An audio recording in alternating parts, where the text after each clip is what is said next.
जैसे ही सरकार बदली है तो तेवर बदल गए। भारतीय जनता पार्टी को लस्सा है, झूठ बोलने का लस्सा है कि नियोजित शिक्षक एकदम धैर्य से रहे, ताकत के साथ रहे। पूरा अपोजिशन, पूरी कांग्रेस पार्टी एकदम मन से उनके साथ है कि सरकार को झुकना पड़ेगा, नहीं तो जाना होगा। हमको किसी भी दरवाजे पे नियोजित शिक्षकों के लिए जाना पड़े, हम जरूर जाएंगे। नमस्कार, मेरा नाम प्रेम है और आप लाइव स्ट्रीम देख रहे हैं। देखिए, नियोजित शिक्षक अपनी हक के लिए हमेशा प्रदर्शन कर रहे हैं, लाठी भी कार है। कल बीजेपी कार्यालय के बाहर तमाम जो नियोजित शिक्षक थे वो पहुंचे, उन पर खूब लाठियां चटकी।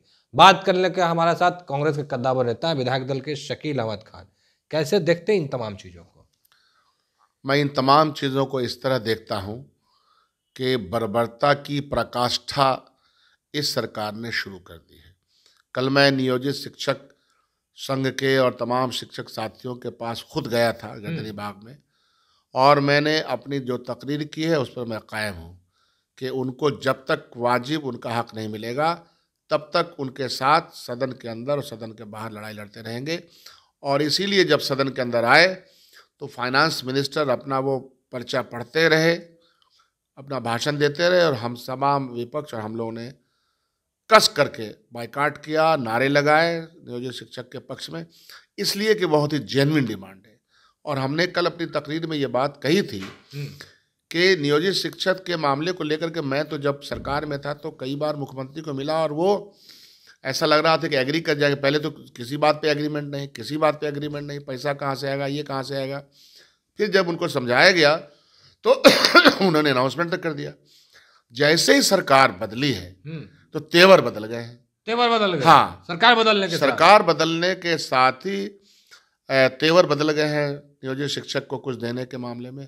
हम लोग ये लड़ाई सड़क पे और विधानसभा के अंदर बिल्कुल लड़ते रहेंगे।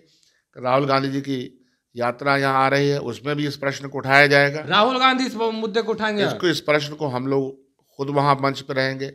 कोई मंच हम लोग, हाँ, राजनीतिक हो, सामाजिक मंच हो, नहीं छोड़ेंगे, क्योंकि ये मुद्दा जेन्युइन मुद्दा है। आपने जब अनाउंसमेंट कर दिया, अब क्या करें? ऑनलाइन कीजिए एग्जाम ऑनलाइन। मतलब न तो उतना कंप्यूटर न उतनी जानकारी। अभी बहुत सारे मंत्रियों को, जो मंत्री बने उन्हीं को दे दिया, कह दिया कि ऑनलाइन से जो पेपर आता है खुद निकाल लीजिए, तो निकाल पाएंगे। तो यह जो पूरी प्रणाली है और यह जो पूरा शिक्षा का जो प्रशासनिक तंत्र है under the leadership of mister के पाठक, उनको समझ में कुछ आता नहीं है। आपको मैं एक बात बता रहा हूँ प्रेम जी, मैं जहाँ से पढ़ा हूँ वहाँ हर चौथा व्यक्ति IAS IPS बना है। कोई बड़का बात नहीं होता IAS IPS बनना। NCERT की किताब पढ़नी पड़ती है बढ़िया से, थोड़ी बहुत मेहनत करनी पड़ती है, लेकिन बुद्धि भी आ जाएगा। हर IAS ऑफिसर को समाज को चलाने का, समाज की परेशानियों को समझने की बुद्धि आ जाएगी, तो ऐसा होता नहीं है। बुद्धि भ्रष्ट लोग जीवन भर नौकरी तो कर लेते हैं, लेकिन समाज को कैसे संवारना है, बनाना है। हम लोगों ने एक ज़माने उनकी तारीफ भी की थी कि शिक्षक टाइम पे आ रहे हैं, सब कुछ हो रहा है, लेकिन आप, you are not a dictator, you are living in a democratic setup. जब डेमोक्रेटिक सेटअप में आप रहते हैं तो आपको डेमोक्रेटिकली सोचना चाहिए।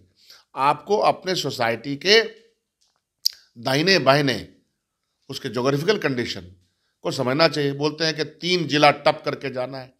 अब नियोजित शिक्षक कोई 5 साल बचा हुआ है, कोई 6 साल बचा हुआ है, कोई 1 साल भी बचे हैं। हाँ, तो ऐसे कोई 1 साल बचा है, तो ऐसे लोग ऑनलाइन करेंगे, तीसरे जिले जाएंगे। आप ज़रूर शिक्षा में सुधार कीजिए, number of teachers, number of students बनाइए। उसके बाद आप क्या कर रहे हैं? भवन कहाँ है? आपके नंबर ऑफ बच्चे बढ़ रहे हैं, हम लोग के ऊपर डिमांड बढ़ रहा है। अच्छा, आप लोग नीतीश कुमार से मिलते थे, नियोजित शिक्षक को लेकर बात करते थे, उस दौरान अभी कहा भी नीतीश कुमार ऐलान भी किए थे गांधी सबको मिलेगा। ऐसा क्या हो गया कि तमाम रातों रात सरकार बदला, बातें बदल गई? भारतीय जनता पार्टी वो लस्सा है, झूठ बोलने का लस्सा है।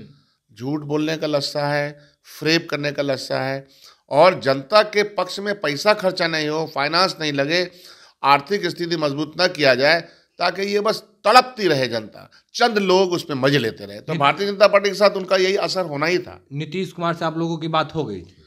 नेचुरली बात होने के बाद ही अनाउंसमेंट उन्होंने किया था। हम लोग ने राय दिया था कि इसमें 1-2 चीज़ें, छोटी सी प्रक्रिया पूरा करके ऑलरेडी इसको कर दीजिए। हाँ, ठीक है। गुस्साए शुरू में, लेकिन बोला हाँ ठीक है तो होगा, और अनाउंस किया। अनाउंसमेंट करने के बाद उसका पूरा श्रेय लिया। अब क्या हो गया, ये बेचारे नौजवान, अब फिर उनके ऊपर क्या है, हर बीओ को, ब्लॉक एजुकेशन अफसर को, डिस्ट्रिक्ट एजुकेशन अफसर को कह दिया गया है कि इनका समझो कि कुर्की जब्ती कर लेने वाला स्थिति इन लोगों ने करवा दिया। इस तरह से प्रशासन चलता है क्या? इस तरह से शिक्षा प्रणाली चलती है? तो इसलिए आपको माध्यम से बताना चाहता हूँ कि नियोजित शिक्षक एकदम धैर्य से रहे, ताकत के साथ रहे। पूरा अपोजिशन, पूरी कांग्रेस पार्टी एकदम मन से उनके साथ है। आप लोग लड़िएगा उनके लिए? कल से शुरू कर दिया लड़ाई। तो कल से लड़ाई शुरू कर दी? हाँ, वहां गए, पूरा लड़ाई कांग्रेस पार्टी और लेफ्ट के लोग। पहले हम पहुंचे हैं, कल सन्नी सौरभ भी वहां पहुंचे, फिर आप विधानसभा में, हम लोग क्लियर है, कोई दिक्कत नहीं है। और पूरा अपोजिशन भी इस मामले में क्लियर, उनको करना ही पड़ेगा। परीक्षा नहीं देंगे नियोजित शिक्षक? नहीं, हम कह रहे हैं कि सरकार को झुकना पड़ेगा, नहीं तो जाना होगा। सरकार को झुकना पड़ेगा, नहीं तो जाना होगा। जाना होगा जी। सरकार बदल जाएगी अगर नियोजित, जहां जाए हो, रसातल में जाए, उसका तो तरीका है।